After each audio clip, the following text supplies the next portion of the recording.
আগের থেকে কয়ে রাখি একটা অর্ধেক ফুলকপি দিয়ে যেন বানাতে যায় না, ভাগে পাবা না গ্যারান্টি। দেখে নে ঘরের লোকজনরে বাইন্দে পিটালিও 2 দিন পর আর ফুলকপির তরকারি রাইন্দে খাওয়ানো যাবে না, লাগবে না একদম ঘাস ঘাস। তাই তখন কিরাম করে রাইন্দে সামনের পর ধরবা একটুখানি দেখে নাও।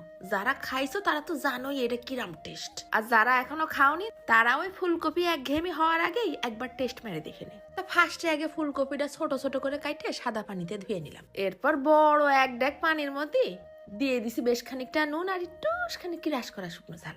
পানিটা ভালো করে ফুটাই নেব। পানিটা যেই ঘোড়ার মতন টকবক করে ফুটে ওঠা শুরু করেছে তখনই দিয়ে দিলাম ফুলকপি। বেশি না, 5-7 মিনিট মাত্র, 70% সিদ্ধ হলেই হবে না। এক গামলার মধ্যে ফেলাই দিলাম 1 টেবিল চামচ খানিক ময়দা আর 3 টেবিল চামচ খানিক কর্নফ্লাওয়ার। চিমটি খানিক নুন ফেলাই দিয়ে ঢেলে দেবো আবার পরিমাণ মতন পানি। এই নাইড়ে নাইড়ে একটা গোলা বানাই নেই। এখন আর ঝাল টাল কিছু দিতে হবে না, ঝাল দিবানে পরে। দিয়ে দিলাম ওই সিদ্ধ ফুলকপি। আবার হস্তুনিকের মতো নাড়তে যায় না, হাতে একটু থির রেখে নে। আলতো করে গোলার মধ্যে মাখাই নিতে হবে। 2 রকম করে ভেজে দেখাই।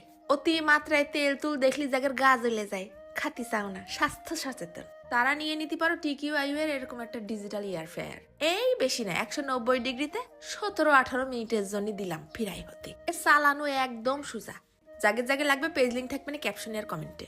বাইরে বসে দেখতে পারবা ভিতরে কিরম করে রান্না হচ্ছে।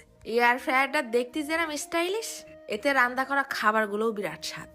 এরপর ঘপ ঘপ করে কড়াইয়ের মধ্যে ঢেলে দিলাম 1 গ্যালন মতন সয়াবিন তেল। সুন্দর করে ফুটন্ত গরম করে নিয়ে ঢেলে দেবো ওই ফুলকপিগুলো। ভালো করে ফ্রাই করে নিই। প্রথমবার ফ্রাই করার পর দেখে এখনো একটু নরম নরম ক্রিস্পি হয়নি, তাই আবার ডাবল করে ফ্রাই করলাম।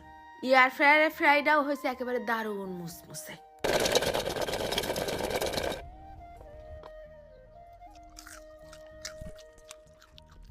এবার কড়াইয়ের মধ্যে ফেলাই দিলাম একটুখানি সয়াবিন তেল। দিয়ে দিছি সামান্য একটু রসুন কুচি আর পেঁয়াজ কুচি। দিলাম আবার বেশ খানিকটা কাঁচা ঝাল কুচি। হলদির গুঁড়ো দিলাম আবার আর খানিকটা নুন। এই যা ফস করে পুড়ে যাবেন যে, তাই আবার ঢেলে দিলাম 1 গ্লাস মতন পানি। এইবার দিছি 1/2 চা চামচের মতন গোলমরিচের গুঁড়ো। ভালো করে ঘুটে ঘুটে মিশাই নিয়ে দিয়ে দিলাম 1 চা চামচ সয়া সস আর 1 চা চামচের মতন টমেটো সস। সব মশলাটা পানি শুকোয় একটু মাখো মাখো হলে দিয়ে দেবো ওই ভাজা ফুলকপি।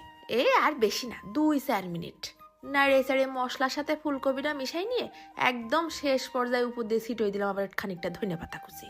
গোলমরিচ দিয়ে এই ফুলকপি ভাজাটা খাতি যে কি স্বাদ! মন চাইলে শুধু শুধুও খাতি পারবা না, আবার মন চাইলে রুটি পরোটা সাদা ভাত পোলাও সবকিছুর সাথেই খাতি পারবা না। ভাজা পেঁয়াজ রসুনের ঘেরান আসতেছে, আর উপর দিয়ে তো ধনেপাতা ছিটিয়ে দিছি। গোলমরিচের ঝাঁজ আর টমাটোমের টকটক স্বাদ। এক গাল ভাতের সাথে এক একখান ফুলকপি চাইলে মারতে হবে গালের মধ্যে। গরম গরম ফুলকপিটা লাগতেছে, উপরটা ক্রিস্পি আর ভিতরটা নরম তুলতুলে। বোঝাই যাচ্ছে না যে ফুলকপি খাচ্ছি। ফুলকপি আবার লাগে নাকি ঘাস ঘাস।